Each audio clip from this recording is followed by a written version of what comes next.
Hello, welcome to another vlog. I've come down to Llyn Dinas near Snowdon, hoping to get some Milky Way photography, maybe a bit of star trails. So we get on with the conditions just after sunset, so thought I'd get here early enough, actually be able to see a composition, get some pictures taken before the sun fully sets. There's a bit of a glow still in the sky. Just spin you around. You can see up there, there's a bit of pinks. So it's also a nice boathouse just over there. So gonna see what I can see. Hope the clouds clear, and then wait till I think about 9:20. At that point, from what I've seen on the app, should be able to get the Milky Way. So I'm gonna have a nose around, look for some compositions. Yeah, get shooting some pictures before it goes dark. Catch you in a bit.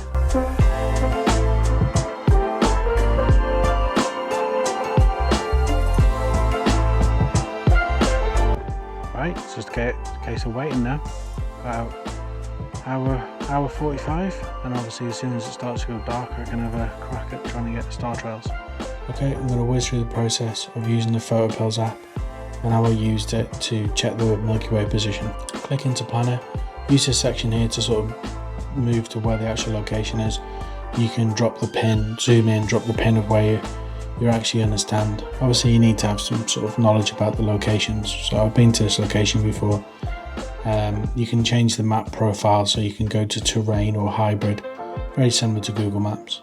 You can also then select a date so you can look in the future. So if you're out of, if you find the location and think, oh, looks good, you can go back to it. That section there where you can move through the top scroll, and then you can look for the Milky Way. So this section here, this shows you the arc of the Milky Way. Sky is cleared up nicely. I don't know if you can see it. So still very hopeful. Yeah, so I'll put you back on once it goes a little bit darker. I think we've got like an hour. I'll just keep these midges company.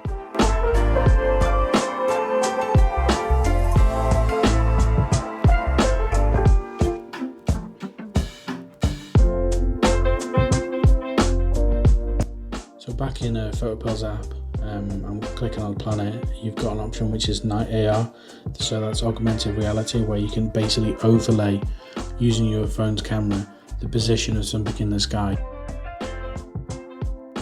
Right, I'll pop up some images now that I've managed to get. It's right above me. Change to manual focus lens, Samyang 2.8, just so I don't have to put the ISO so high. I've also got the case night filter on, which I'll show you the difference, and it's a massive difference. So I'll pop those images up and you can have a look, and I'll carry on shooting.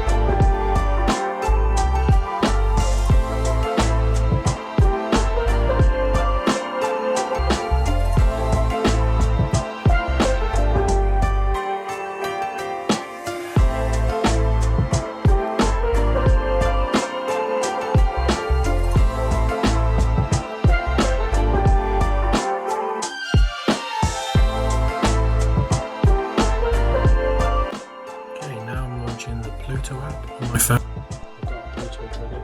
I use it to do anything that requires a shutter release. So I'm shooting at 15-second images, so 200 of them, 15 seconds with a 2-second break between, just to make sure the camera doesn't overheat when it's doing the 200.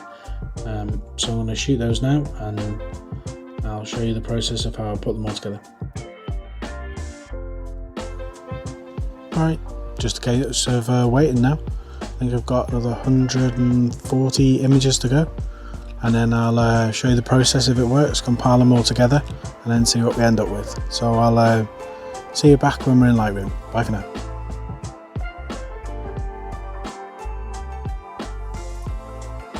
Okay, this is my process for creating a star trail.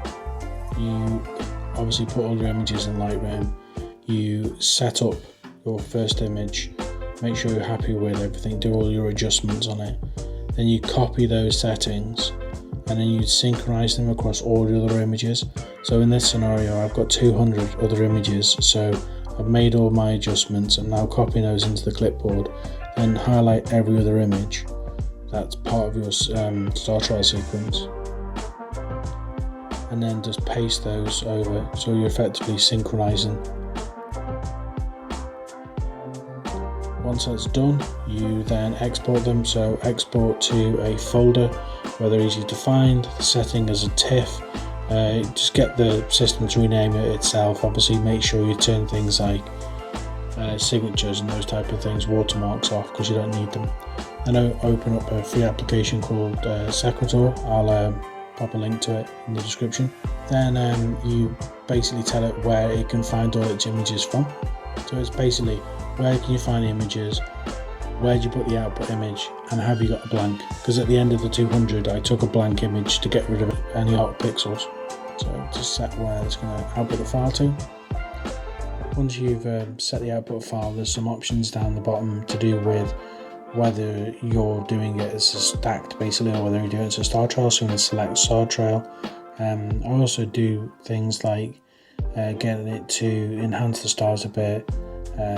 Just basically I just turn most of those settings on. Okay, now it's output the file. In the output folder you're just going to go and import it. Once it's imported, you can then make some further adjustments to it. So what I want to do here is I want to blend foreground of another image. Apply a layer mask.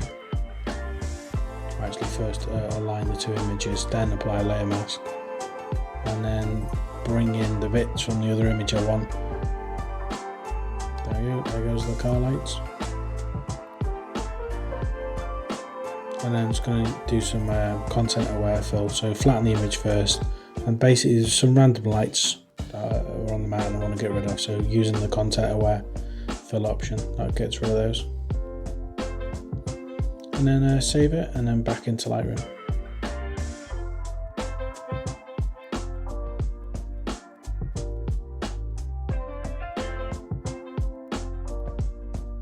A few more adjustment brushes just to lighten up the foreground, and then crop the image down a bit, and then I'm done.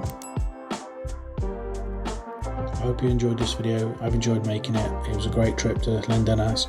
I was really fortunate to be able to see the Milky Way and also to get a star trail. Two things I enjoy doing and don't get to that much of because of the planning and the different conditions you've got to get to actually find the location where it's dark enough, but equally one where it's not cloudy. So it was a brilliant night out, and yeah, I hope you've enjoyed this video. Please like and subscribe. All the best. Take care.